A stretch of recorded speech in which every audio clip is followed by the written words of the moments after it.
श्रोतेहो मैत्रिणींनो नमस्कार. आकाशवाणी जळगाव निर्मित वनिता मंडळ या कार्यक्रमात मी आपली सखी सारिका दांडगे. कार्यक्रमाचे सादर करते विजय भुयार यांच्यासह आपल्या सर्वांचं मनापासून स्वागत करते. मैत्रिणींनो, बचत गट एक छोटी कल्पना पण परिणाम मात्र मोठा. या गटांच्या माध्यमातून आपल्या समाजातील अनेक महिलांनी स्वावलंबनाचा नवा मार्ग शोधला आहे. थोडी थोडी बचत, परस्परांचा आधार आणि आत्मविश्वासाची जोड घेऊन त्यांनी घरगुती व्यवसाय उभे केले, उत्पन्न वाढवलं आणि स्वतःच्या पायावर उभं राहण्याची ताकद मिळवली.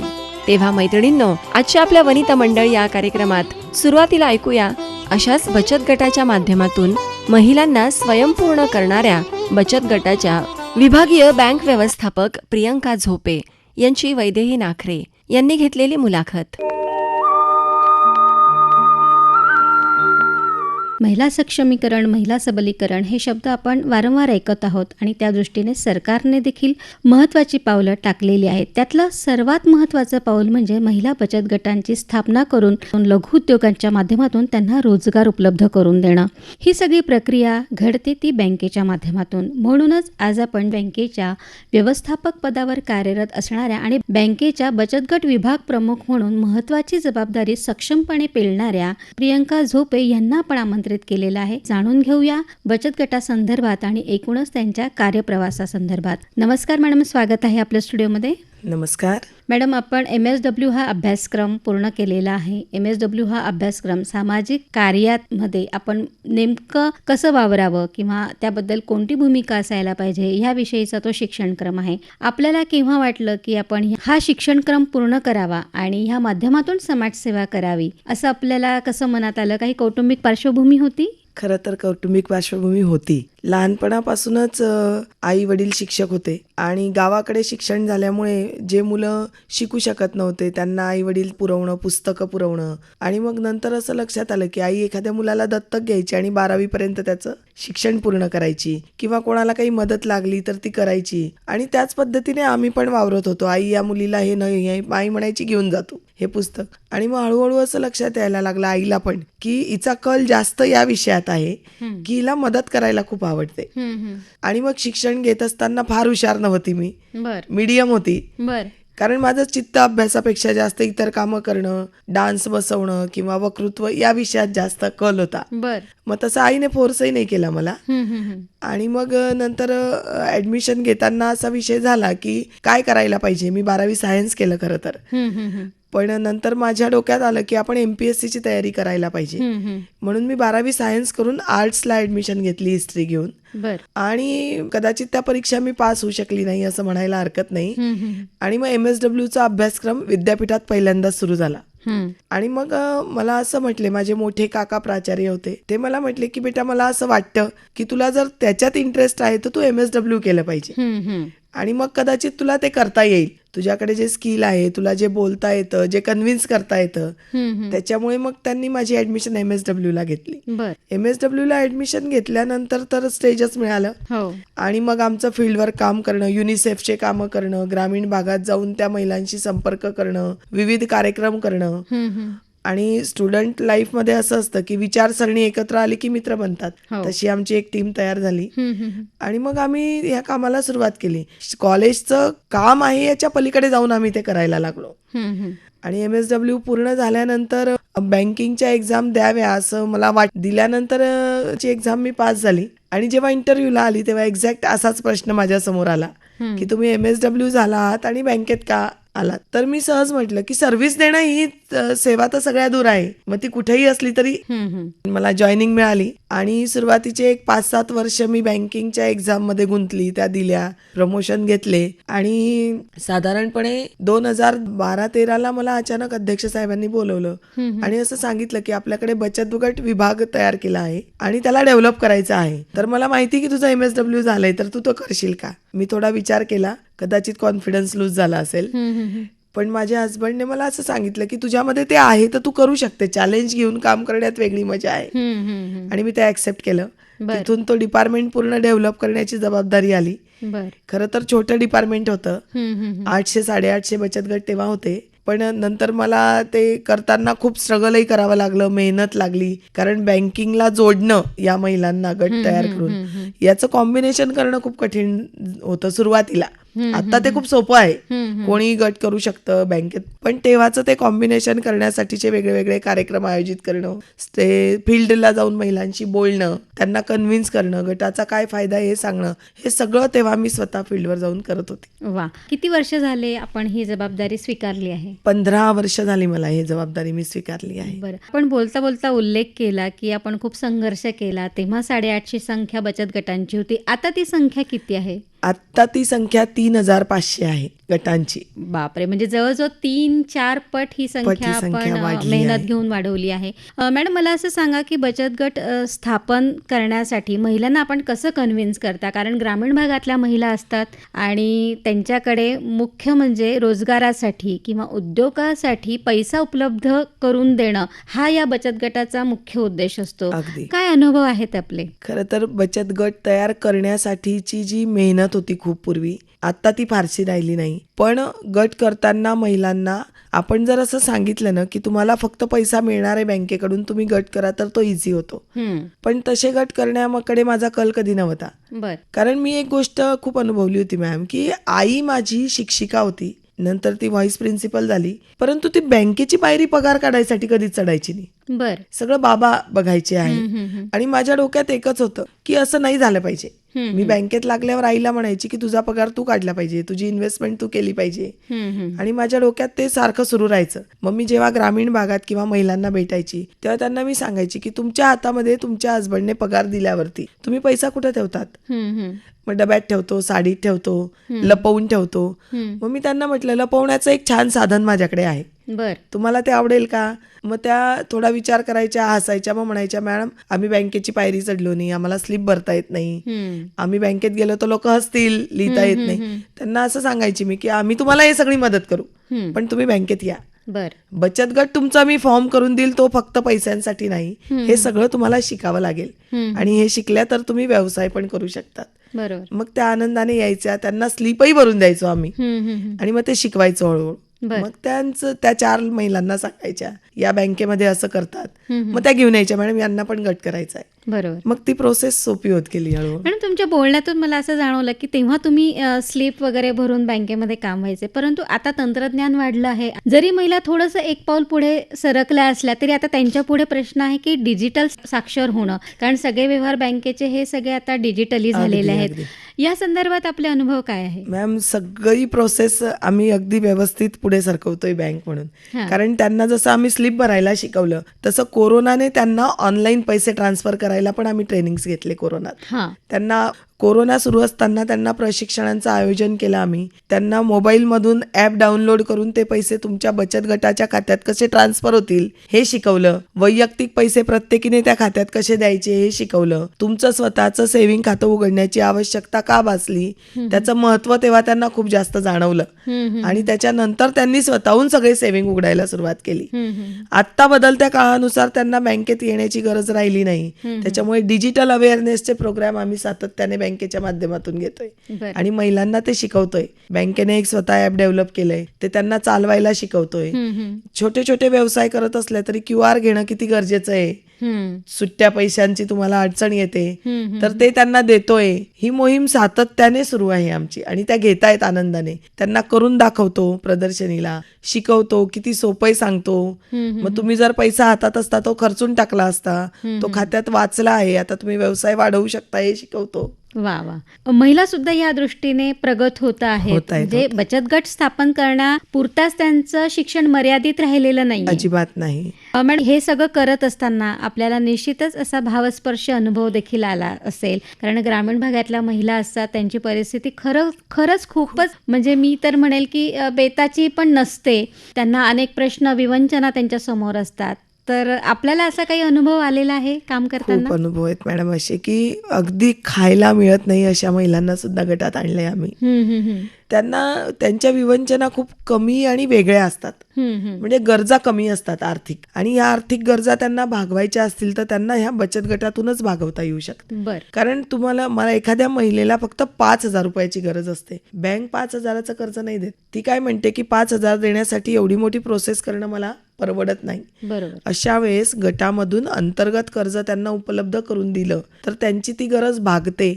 हे व्यवहार केल्यानंतर त्यांना लिहिणं शिकवणं, हे सगळा विषय जेव्हा त्यांना शिकवतो तेव्हा त्यांच्या चेहऱ्यावरचं समाधान आणि आनंद आयुष्यात विसरू शकत नाही. मॅडम, मला प्रोसेस सांगा ना, ह्या सगळ्या बचत गटाच्या माध्यमातून कसा 10 महिलांचा गट आपण जोडतो आणि मग त्यांना रोजगार उपलब्ध करण्यासाठी किंवा काही त्यांना रक्कम हवी असेल कर्ज म्हणून, त्याची प्रोसेस काय आहे? प्रोसेस अशी आहे मॅम की सुरुवातीला मजुरी करणारी असो किंवा चांगलं उत्पन्न असणारी असो, त्यांनी एक ठराविक रक्कम ठरवायची. गटात 10 ते 20 महिलांपर्यंत महिला असू शकतात.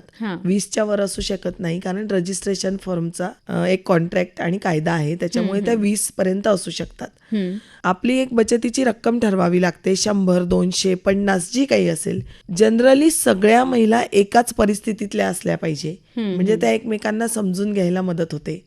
आणि मग ती ठरलेली रक्कम त्या दर महिन्याला गोळा करतात, अध्यक्ष, उपाध्यक्ष, सचिव किंवा एखादा सदस्य, आणि ती बँकेमध्ये त्या गटाचं नाव तयार करून त्याच्यामध्ये ती भरणा करतात. जी रक्कम जमा होते त्याच्यामधून त्या एखाद्या महिलेला गरज पडली 5,000, 10,000ची, तर सर्वजणी मिळून एक ठराव करतात की हिला अशी अशी गरज आहे तर आपण हे कर्ज द्यावं. मग ते काय टक्क्याने द्यावं तो गटाचा अधिकार असतो. त्या 1 किंवा 2% ते देतात. मग त्यांना हिशोब बँकिंग नुसार आपल्याला चक्रवाढ व्याजाने शक्य होत नाही त्यांना, मग सरळ व्याजाने 100 रुपयाला तुम्ही महिन्याला 10 रुपये घ्या, असा हिशोब त्यांना शिकवला जातो आणि मग त्या ते कर्ज देतात. ती महिला ते 5,000 रुपये 10 महिन्यामध्ये व्याजासकट परतफेड करते. जे व्याज येतं ते गटाचं वेगळं प्रॉफिट असतं. अशी त्यांची पद्धत सुरू असते. मग हळूहळू त्यातल्या काही जणी आमचे असे प्रशिक्षण सुरू असतात की तुम्ही व्यवसाय केला पाहिजे, कसा केला पाहिजे, ताई तुम्हाला हे येतं मग तुम्ही करून पहा, मग तुम्ही बाजारपेठेत आणून पहा किती विकलं जातं. ते विकलं गेलं की त्यांना एकदम उत्साह येतो, मग त्या करायला सुरुवात करतात. बरोबर. मग तो व्यवसाय वाढवायला आमच्याकडे पैसा नाही असं म्हटलं तर मग त्यांना आम्ही बँकेमध्ये बोलवतो आणि बँक कर्ज मंजूर करून देतो.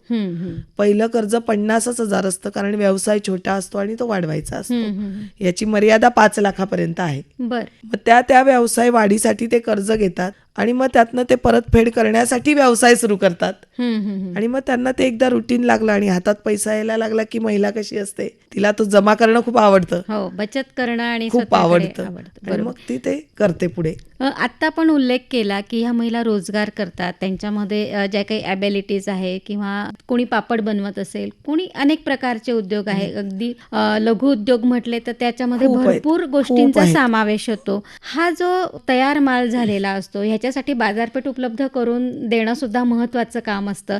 या संदर्भात आपण काय पावलं उचलतात? बाजारपेठ सुरुवातीला व्यवसाय सुरू केल्यानंतर एखादी महिला एकदम बाजारपेठेत नाही जाऊ शकत, तिला दुकान खरेदी करणं शक्य नसतं, तिला कोणी बाजारात बसू देत नाही अशी आत्ताची स्थिती आहे. अशा वेळेस आम्ही असं करतो की समजा एखाद्या महिलेने खूप छान मोदक करून आणले, आम्ही तिला सांगतो असं कर, तू ते मोदक घेऊन बँकेत ये.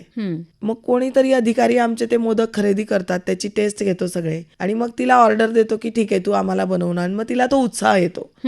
मग तिला असं वाटायला लागतं की हे लोक घेत आहेत तर बाहेरचे दुसरे का नाही घेणार. नकळतच ती आपल्या कॉलनीतल्या किंवा एखाद्या दुसऱ्या बँकेत, संस्थेत जाते आणि मग ती विकायला सुरुवात करते.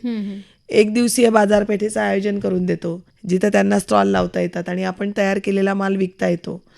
मग 3 दिवसीय बाजारपेठेचं आयोजन करतो किंवा नाबार्डने ग्रँट केलेले काही प्रदर्शनी असतात पुण्याला, मुंबईला, ज्याला खर्च लागत नाही, सगळा नाबार्ड करते.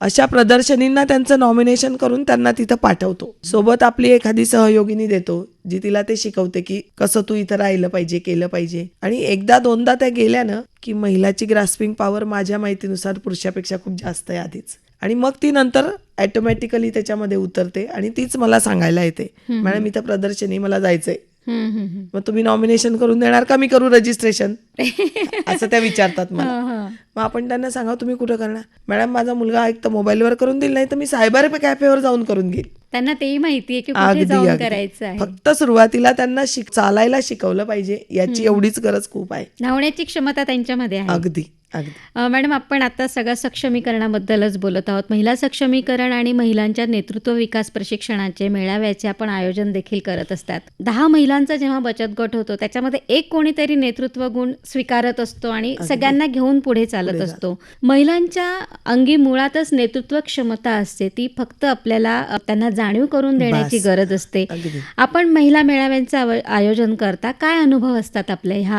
आयोजनाचे किंवा या मेळाव्याचे? खूप छान असतात. खूप महिला मेळावा आयोजन केल्यानंतर त्या महिला मेळाव्याला येतात. त्यांना आल्यानंतर काय मिळणार हे माहिती नसतं, पण जेव्हा त्यांच्या रोजच्या आयुष्याशी आपण हात घालतो आणि गप्पा करायला सुरुवात करतो किंवा एखादा वक्ता येतो आणि तो त्यांना सांगतो की तुम्ही केलेला पापड काय पोळी पण विकली जाणार आहे, तर त्या अगदी आतुरतेने ते ऐकायला सुरुवात करतात. आणि ते ऐकल्यानंतर त्या ढाच्यामध्ये ते प्रत्येक जण आपल्याला बसवत असते स्वतःला, बरं. की यांनी सांगितलेल्या याच्यात मी कुठं बसेल.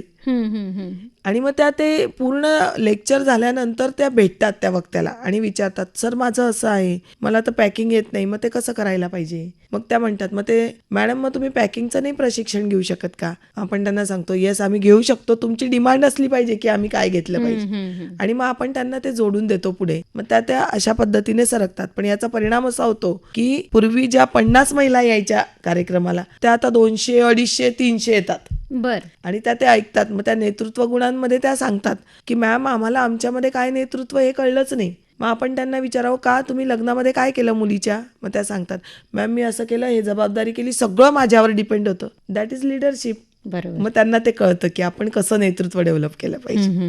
खूप सुंदर असा आपला संवाद सुरू असताना मॅडम, आपण कवयित्री बहिणाबाई उत्तर महाराष्ट्र विद्यापीठात अभ्यास मंडळात देखील सदस्य आहात. मुळजी जेठा महाविद्यालयात देखील आपण अभ्यास मंडळावर सदस्य आहात आणि शारदाश्रम शाळेच्या संचालिका देखील आहात. आपण आर्थिक किंवा वित्त विभागाशी जोडलेला असताना आपण शिक्षण विभागाशी सुद्धा जोडलेले आहात. ह्याबद्दल काय सांगाल? अभ्यास मंडळावर येण्याचं कारण मॅडम, समाजकार्य हा एक विषय विद्यापीठात आहे किंवा कॉलेजेसमध्ये आहे आणि याच्या अभ्यास मंडळावरती एक जागा अशी आहे की जी अनुभवी माणूस असला पाहिजे समाजातला किंवा फील्डवरचा. आणि तो अनुभवी माणूस अशासाठी असला पाहिजे की अभ्यासक्रम तयार करताना मुलांना प्रत्यक्ष काय मिळणार हे समजायचं असेल तर त्या व्यक्तीची गरज तिथे असते. बरोबर. आणि मग अशा वेळेस तो आपण जर त्यांना असं म्हटलं की ठीक आहे हे तुमचं पुस्तकी अभ्यासक्रम सगळं आहे, पण याच्यामध्ये प्रॅक्टिकलमध्ये जेव्हा मुलं जात आहेत तर ते काय करू शकतात, त्यांना कसं ते केलं पाहिजे किंवा त्यांना तिथं काम करायचं असेल तर काय बदल केले पाहिजे हे सुचवण्यासाठीचा सर्वात मोठा मीडिया जो उपलब्ध केलाय UGCने तो म्हणजे अभ्यास मंडळावरचा सदस्य. बरोबर. आणि आपल्या अभ्यास मंडळामध्ये बचत गट या विषयाला दिवसेंदिवस खूप महत्त्व प्राप्त होतं आहे. कारण स्टार्टअप इंडिया किंवा जे काही नवीन नवीन उद्योगांना चालना देण्यासाठी सध्या गव्हर्नमेंट प्रयत्न करते आहेत, त्यात हा खूप मोठा मीडिया आहे बचत गट. आणि तो सक्सेस पण आहे. हो. कारण महिला त्यातून पुढे जात आहेत आणि हे जे समाजकार्यातून शिक्षण घेणारे विद्यार्थी आहेत हे सगळे गावोगावी काम करणारे स्टुडंट आहेत की जे कुठल्या ना कुठल्या माध्यमातून ते जोडले जात आहेत आणि त्यांना जे येत नाही ते शिकवतायत आणि पुढे नेत आहेत. बरं मॅडम, आपण केंद्र आणि राज्य शासनाच्या विविध प्रकल्पात देखील बँकेच्या माध्यमातून आपला सहभाग असतो, एक बँक प्रतिनिधी म्हणून. हे प्रकल्प प्रामुख्याने कोणते आहेत आणि बचत गटांना यांचा कितपत फायदा होतो? आता प्रकल्प तर खूप आहेत मॅम, पण जसं ई शक्तीचा मी उल्लेख केला की ई शक्ती हा प्रोजेक्ट बचत गटांचं डिजिटायझेशन आहे. म्हणजे गटांचं डिजिटायझेशन करण्यासाठी एक मोठा प्रकल्प हाती घेतलाय गव्हर्नमेंटने आणि प्रत्येक गटाचं व्यवहार ऑनलाईन कसे होतील आणि महिलांना आता जे मॅन्युअली रजिस्टर लिहावे लागतात ते प्रिंट करून त्यांना कसे मिळतील, त्यांचं काम वाचेल आणि त्यांना ते एक्झॅक्ट ट्रान्झॅक्शन करून मिळेल, याच्यासाठीचा हा प्रकल्प आहे. की त्यांच्या व्यवहारामध्ये ते मोठे झाले की त्यांना जमत नाही, 5 वर्ष 10 वर्षानंतर त्यांचे व्यवहार 8 लाखाच्या वर जातात, 10 लाखाच्या वर जातात. अशा वेळेस त्यांना शून्य लिहिणं किंवा तो सुटला तर व्यवहार चुकणं जास्त शक्यता असते. आणि दुसरं म्हणजे या सगळ्या महिलांचं जर का डिजिटायझेशन झालं तर बँकेच्या किंवा आर्थिक वित्त संस्थांना एक सिबिल रिपोर्ट लागतो, म्हणजे त्यांची पत काय तयार झाली हे बघण्यासाठीचा.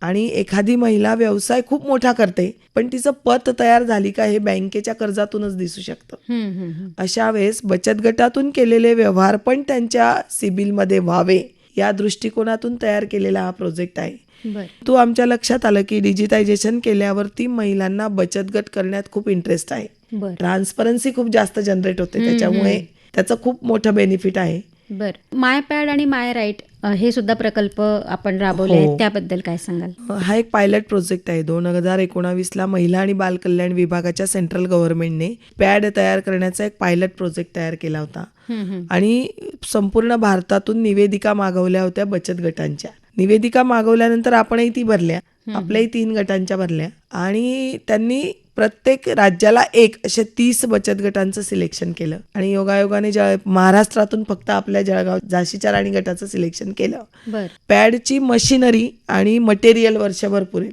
हे त्यांनी फ्री दिलं होतं गटांना, पूर्ण इन्स्टॉलेशन सगळं. आणि त्यांचा उद्दिष्ट असा होता की हायजिनिक पॅड तयार करून ते महिलांपर्यंत पोहोचवावं, जेणेकरून त्यांचं आरोग्य चांगलं राहील आणि महिलांनीच ते बनवलं तर त्याचा बेनिफिट जास्त मार्केटिंगला होईल. या प्रोजेक्ट सुरू झाला आणि कोरोना सुरू झाला, त्याच्यामुळे लॉकडाऊन झालं. प्रोजेक्ट इन्स्टॉलेशन झाल्यावरती असं लक्षात आलं की ह्या प्रोजेक्टला चालवायसाठी भयंकर स्ट्रगल करावं लागेल, कारण मार्केटिंग बंद झाल्यामुळे आम्ही असं केलं की कोरोना सुरू असताना सगळ्या हॉस्पिटल्स जे आहे जिल्ह्यातले, त्या हॉस्पिटलच्या सगळ्या आरोग्य सेविका आणि नर्सेस यांचे कॅम्प सुरू केले. आम्ही स्वतः त्या गटासोबत जात होतो, त्यांना घेऊन जात होतो आणि त्या माध्यमातून हे सगळं पोहोचवलं त्यांच्यापर्यंत की हा का सुरू केला, हे किती हायजिनिक आहे. आणि 30 प्रोजेक्टमध्ये त्या प्रोजेक्टला चालवण्याचं स्ट्रगल प्रत्येक राज्यात सुरू होतं. जेव्हा आम्ही बोलायचो, जेव्हा मीटिंग व्हायची एकत्रित, असं लक्षात यायचं की सगळ्या महिला यात स्ट्रगल करताय. पण महत्वाचा एक विषय खूप असा आहे की आपल्याला असं वाटतं की अज्ञान असणारी महिला हा प्रोजेक्ट कसा चालवेल, तर काही अंशी तो प्रश्न बरोबर पण आहे आणि त्यात मी शोधलेलं सोल्युशन असं आहे की मी गट करताना 2 तरी साक्षर महिला गटात घेण्याचा आग्रह धरते. त्याचा फायदा म्हणून हा गट एक मला समोर आला की या महिलांनी असं केलं की ज्या साक्षर म्हणजे चांगल्या शिकलेल्या होत्या त्यांनी तो धरून ठेवला प्रकल्प आणि ते सगळं डॉक्युमेंटेशनची पूर्तता, त्याच्यामध्ये इनोव्हेशन तयार करायला सुरुवात केली. स्ट्रगल तर मार्केटिंगला आत्ता पण आहे त्याला, परंतु आम्हाला आदराची गोष्ट अशी आहे की 30 प्रोजेक्टमध्ये फक्त जळगाव जिल्ह्यातला एकमेव प्रोजेक्ट आजपर्यंत चालू आहे. तो यशाची पायरी चढायला सुरुवात आत्ता झालेली आहे 6 वर्षानंतर. त्यांनी स्टार्टअपला त्यांचं रजिस्ट्रेशन केलंय गटाने. इनोव्हेशन म्हणून त्यांनी सॅनिटरी पॅडमध्ये डिलिव्हरी पॅड तयार केले, मॅटर्निटी पॅड तयार केले आहेत. त्याचं रजिस्ट्रेशन पण केलेलं आहे इनोव्हेशन सेंटरमधून आणि दिल्लीच्या IITFला गेल्या वर्षी त्यांना आम्ही स्टॉल रजिस्ट्रेशन करून दिलं होतं, तिथं मार्केटिंग केलंय आणि आत्ता त्यांचं पॅड भारतातल्या काही ठिकाणी ओळखीचं झालं आहे. या सगळ्या कारकिर्दीमध्ये त्यांनी मशिनरी बदलवली, ऑटोमॅटिक मशिनरी बसवली, पण नाबार्डने त्याला सुद्धा त्यांना मदत केली आणि आत्ता ते सुरू झालेलं आहे व्यवस्थित पद्धतीने. 29 प्रोजेक्ट आत्ता बंद आहेत, फक्त एकच प्रोजेक्ट सुरू आहे. वा मॅडम, आपण ह्यासोबतच आपलं व्यक्तिमत्व हे अष्टपैलू आहे असं म्हणायला हरकत नाही. आपण शालेय आणि महाविद्यालयीन जीवनात देखील विविध क्रीडा प्रकारामध्ये अग्रेसर होतात. राज्यस्तरीय क्रीडा प्रकारात आपला सहभाग होता. यासोबतच आपण अभिनयाची सुद्धा आपल्याला आवड आहे. राज्य महानाट्य स्पर्धेत देखील आपला सहभाग होता आणि आपण लेखन देखील करत असतात. आपलं क्षेत्र ते आहे महिला सक्षमीकरण. ह्या विषयावरही आपलं सगळे पेपर पब्लिश हे व्याख्यानं असू देत किंवा काही लेख असू दे किंवा मग अहिल्याबाई होळकर यांच्या जीवनपटावर आपण एक अभ्यास करून बँकेच्याच माध्यमातून आपण एक कॅलेंडर कमिटीमध्ये देखील आपला सहभाग होता. हे सर्व करत असताना आपण आपले छंद देखील जोपासले आहेत. त्याबद्दल काय सांगाल? मॅम, छंद जोपासायला वेळ काढावा लागत नाही, हो, तो आपोआप निघतो. आणि महिलांसोबत राहिल्यावरती ना मला खूप काही आठवतं की अरे हे तर आपण करत होतो, मग थोडं करून पाहावं का, मग त्यांच्यासोबत बसून करून पाहावं, मग ते जमलं तर ते बनवण्याचा आनंद असतो. आणि काही अशा विषय आहेत की जे आपल्याला करायला आवडतं पण येत नाही, ते महिलांकडनं शिकायला मिळतात. हो, खूप गोष्टी महिलांकडनं शिकायला मिळाल्या मला. अगदी साधी गोष्ट जी महिलांच्या खूप आवडीची असते की साडी कशी घालावी, खूप साधी सिंपल गोष्ट आहे, पण टापटीप साडी कशी घालावी हे मला खरंच महिलांनी शिकवलं. बर, असे छंद जोपासायलाही मी त्यांची मदत घेते आणि त्यांच्या मदतीनेच त्याचा आनंद पण घेते. आता अहिल्याबाई होळकरवरती जेव्हा कमिटीत मी आली तेव्हा कमिटी प्रमुखांचं असं म्हणणं होतं की मॅम, तुम्ही सक्षमीकरण करतात तर त्यांच्या दृष्टिकोनातून काय होतं याच्यावरती तुम्ही करू शकतात का अभ्यास. मला ते आवडलं आणि मला असं लक्षात आलं की अहिल्याबाईंनी जे सक्षमीकरणाचा मार्ग स्वीकारला होता तो तर खरंच आज पण मी कितपत त्याच्यात यश मिळवू शकते याच्यात मला पण शंका आहे. कारण जे सैनिक देशाचे होते मॅम तेव्हा, हो. त्या सैनिकांच्या पत्नींनी काहीतरी करावं उत्पन्न म्हणून त्यांनी बनारसवरून कारागीर मागवले आणि त्या महेश्वरला त्या कारागिरांच्या माध्यमातून त्या सर्व महिलांना ते प्रशिक्षण दिलं साडी बनवण्याचं. हो. आणि ते सगळं रेशम मागवलं. ते मागवण्याला त्यांना कॉस्ट खूप पडली म्हणून त्यांनी त्यांच्या राज्यातल्या शेतकऱ्यांना आणि महिलांना रेशम उगवण्याला मदत केली, चालना दिली आणि त्या साडीची निर्मिती केली. साडीचं मार्केटिंग कुठं होऊ शकतं हा प्रश्न जेव्हा आला तेव्हा त्यांनी तिथं राहण्याची व्यवस्था होईल अशा छोट्या हॉटेल्स आताच्या शब्दात बांधकाम केलं आणि बाहेरच्या सगळ्या व्यापाऱ्यांना तिथं बोलवलं. आत्ता आपण त्याला परिषद म्हणतो हो. तसं त्या तिथं त्यांचं एकत्रित परिषद घ्यायच्या आणि ते सगळं प्रेझेंटेशन करायच्या त्या महिलांनी बनवलेल्या साड्यांचं आणि ते विक्री करायचा प्रयत्न करायच्या. त्यांच्या लक्षात आलं की ही कॉस्टली असलेली साडी बाहेर जास्त विकली जाऊ शकते म्हणून त्यांनी बनारस ते कलकत्ता एक रस्ता तयार केला आणि ह्या सगळ्या मार्केटिंगची चालना दिली. एवढी प्रोसेस करून त्या महिलांना सक्षम केलं हे त्यांचा अभ्यास केल्यावरच समजू शकतं. बरोबर. आणि त्याचा तुम्हाला ह्या इथल्या नक्की, कार्यामध्ये नक्की, नक्कीच नक्की. फायदा झाला नक्कीच, असणार. नक्की. जाता जाता मला एक प्रश्न विचारायचा वाटतो की आपण ग्राउंड लेव्हलवर काम करत आहात, ॲक्च्युअल फील्डवर आहात, अनेक महिलांशी आपला संपर्क होत असतो, त्यांच्या सुखदुःखापासून रोजगारापर्यंत आपल्याला सगळं त्यांच्याशी संवादातून, त्यांच्या जवळीकतेतून एक भावनिक बंध जोपासले जातात. मला सांगा की महिलांच्या सक्षमीकरणासाठी अजूनही काय पावलं उचलली गेली पाहिजे असं आपल्याला वाटतं?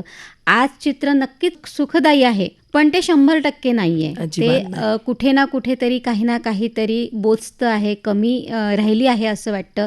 काय सांगाल आपण?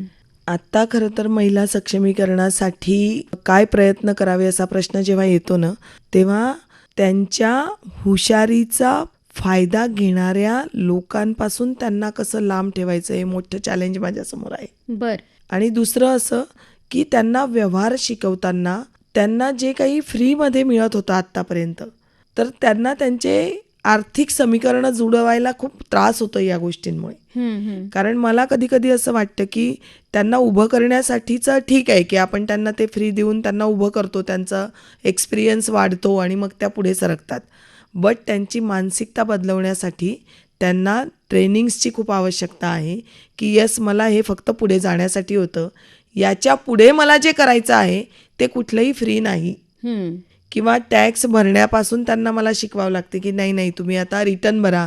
त्या म्हणतात नाही आमचं उत्पन्न एवढं नाहीच आहे. मग मी त्यांना विचारावं तुम्ही किती केलं? मॅडम मी तर वर्षाला 200 किलो पापड केले. उत्पन्न किती झालं? 4-4.5 लाख झालं असेल. ते इतकं झालं आहे कागदावरती हे शिकवण्याचं चॅलेंज त्यांचं जर सुटलं तर प्रगतीच्या वाटा अजून खूप मोकळ्या होतील आणि त्या खूप पुढे जाऊ शकतील. खूप छान मॅडम. आज आपण जळगाव आकाशवाणी केंद्रामध्ये आलात त्यासाठी आभार. धन्यवाद. खूप खूप धन्यवाद. बचत गटाच्या विभागीय बँक व्यवस्थापक प्रियंका झोपे यांची वैदेही नाखरे यांनी घेतलेली मुलाखत आत्ताच आपण ऐकलीत. तेव्हा मैत्रिणींनो, याबरोबरच आपल्या आजच्या वनिता मंडळ या कार्यक्रमाची वेळ इथेच संपत आली आहे. जिथे एकत्र येतात शक्ती, सौंदर्य आणि संस्कार, तिथे घडते स्त्रीत्वाची खऱ्या अर्थाने उभारणी. तेव्हा मैत्रिणींनो, सकारात्मकतेची कास धरा आणि आपल्या आरोग्याची काळजी घ्या. या सुंदरशा नोटवर मी आपली सखी सारिका दांडगे, कार्यक्रमाचे सादरकर्ते विजय भुयार यांच्यासह आपल्या सर्वांचा निरोप घेतीये. पुन्हा भेटू एका नवीन विषयासह. तोपर्यंत नमस्कार. ही आकाशवाणी सुवर्ण महोत्सवी जळगाव केंद्राची निर्मिती होती. श्रोतेहो मैत्रिणींनो, नमस्कार. आकाशवाणी जळगाव निर्मित वनिता मंडळ